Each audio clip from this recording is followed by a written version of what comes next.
Hello and welcome everyone to my channel Code with Ease. Today we are going to discuss about another question called valid mountain array, how to determine if a given array is a valid mountain array or not. If you are someone who is new to the channel, here is a brief introduction on the channel.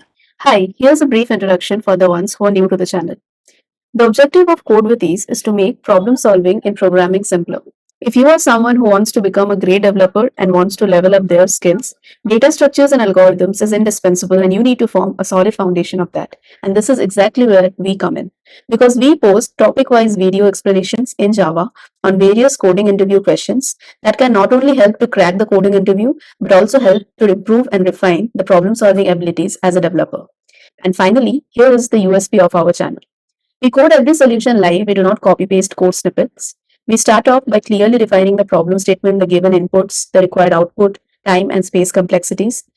We also then discuss the brute force way of solving any question without jumping on to the solution and then gradually move on to the optimal solution. We try to use online whiteboarding wherever applicable to explain the approach and the concepts.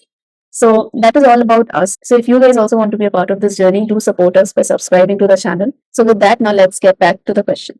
So now let's talk of the problem statement. We're given an array of integers and we have to return true if and only if it is a valid mountain array. Now we have to understand what does it mean to be a valid mountain array. It can be so if and only if the length of the array is greater than or equal to 3 and there exists some I such that the I is greater than 0 and lesser than the length in a way that the elements before I are in a strictly increasing order and the elements which is after I on the right hand side are in strictly decreasing order. As you can see from this diagram, that if we consider that ith element is 5, by the way, the ith element, there's a term for that, we call it the peak index. There's a different question only to find out what is the peak element in a given array.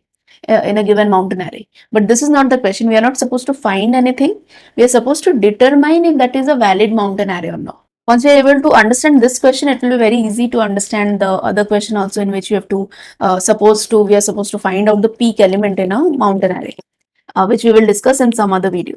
So as we were talking of this example, let's say if that ith element, that peak element is 5, on the left hand side of the this element, all the numbers that we are seeing, they are in strictly increasing order. What does strictly increasing mean? It means that all the elements are exactly lesser than 5. It is not they are not lesser than or equal to 5, means you are not going to find another 5 over here.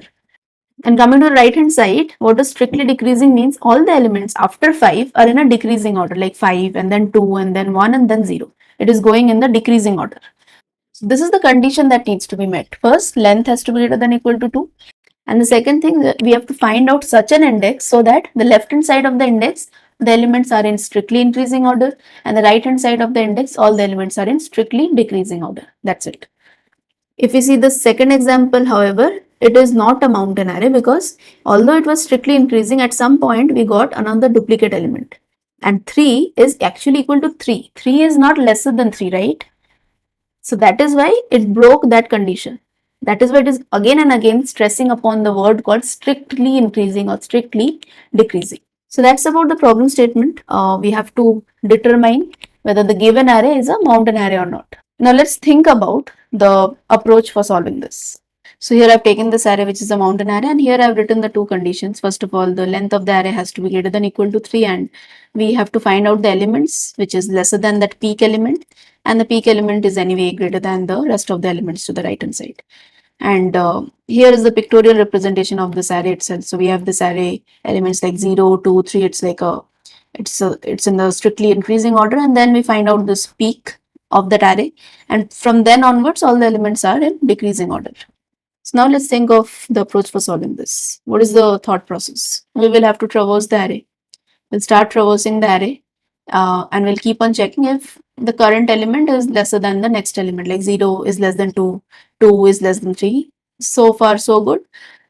So we'll keep on checking this until we arrive at a situation where this condition no longer holds true. When will that arise? When this element 5 is no longer lesser than 2. So this is violating our condition of current element being lesser than the next element, right?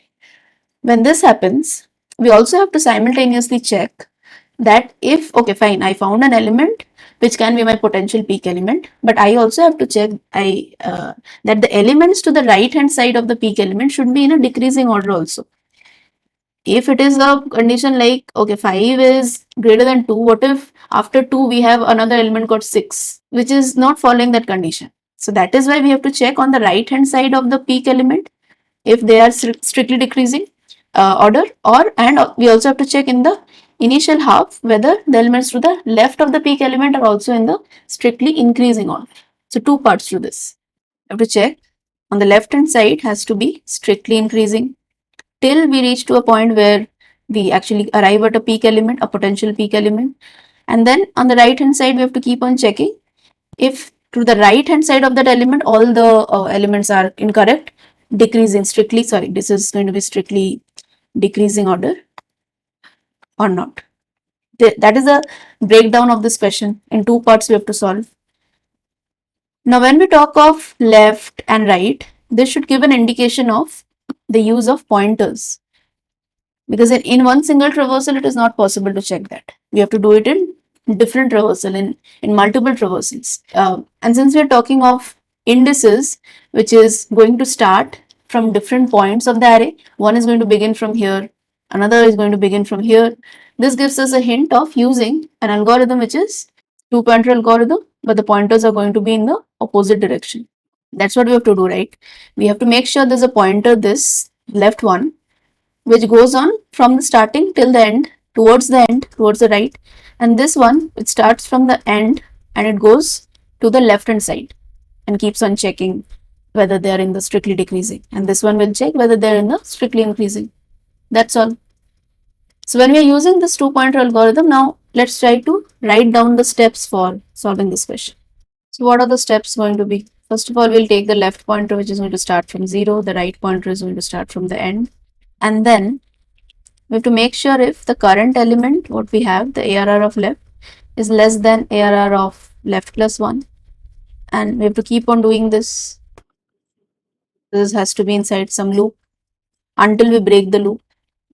And also in the same, in another loop, we have to keep on checking if the ARR of right, the last element, if that element is again lesser than the previous element, right minus 1.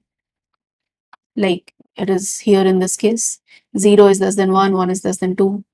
That means they're in decreasing order, and we'll keep on doing right minus minus. This also will be a loop.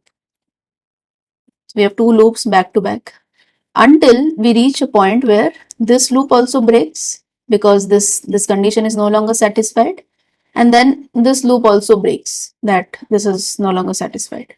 So we'll arrive at a situation where this loop broke because it found a position like this, like 5 and 2, where 5 is no longer lesser than 2, and this loop is going to break because it is going to come to a position where 5 is greater than 4 and it is not lesser than right minus 1.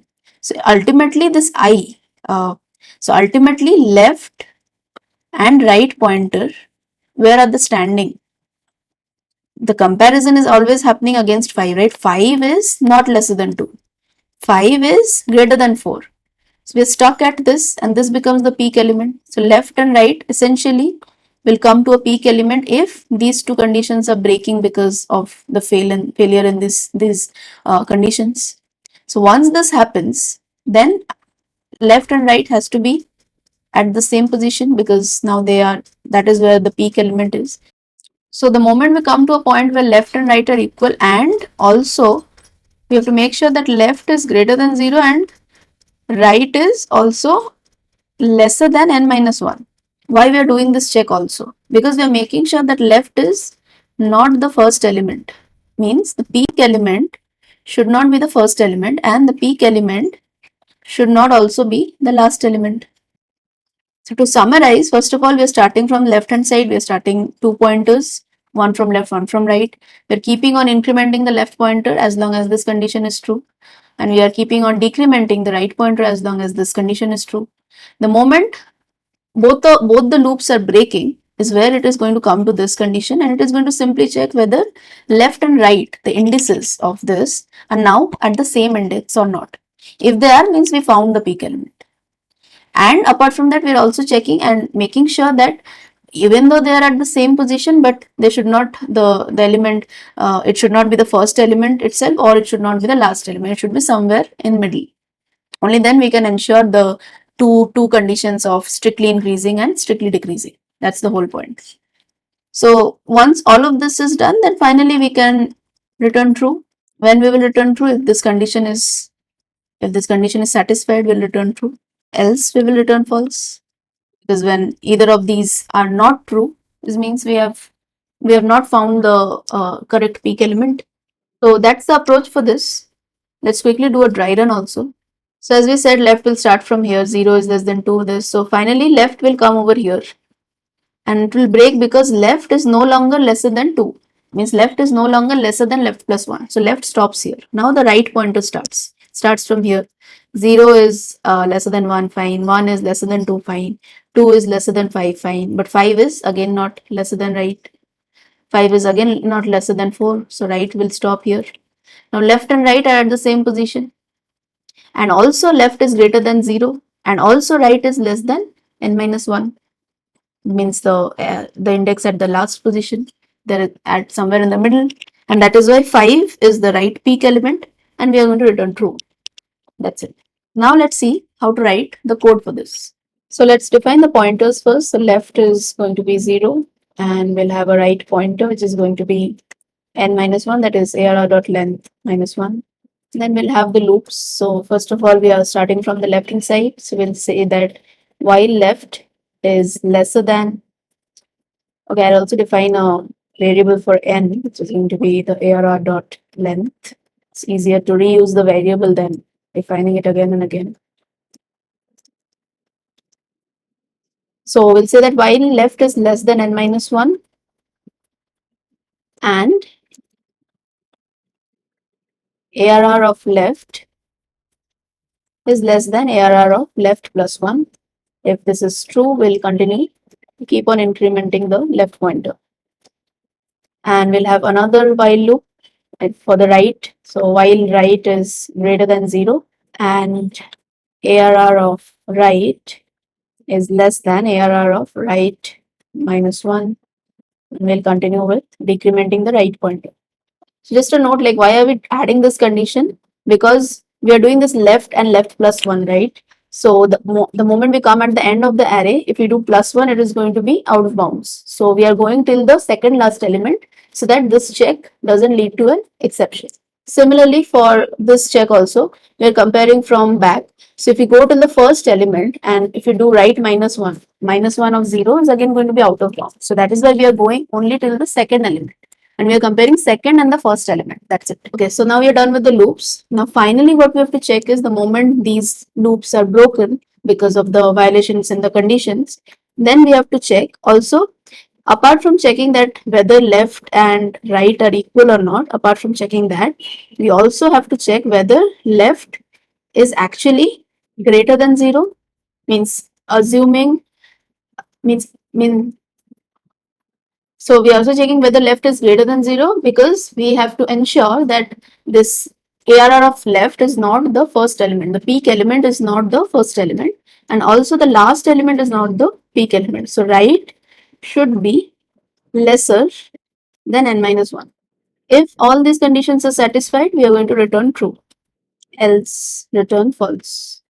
That's all about this. Let's run this.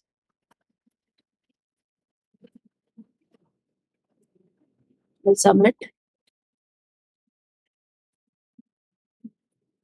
So yeah, that's all about this question, how to find if it is a given array is a valid mountain array or not. Hope you guys have enjoyed the session so far.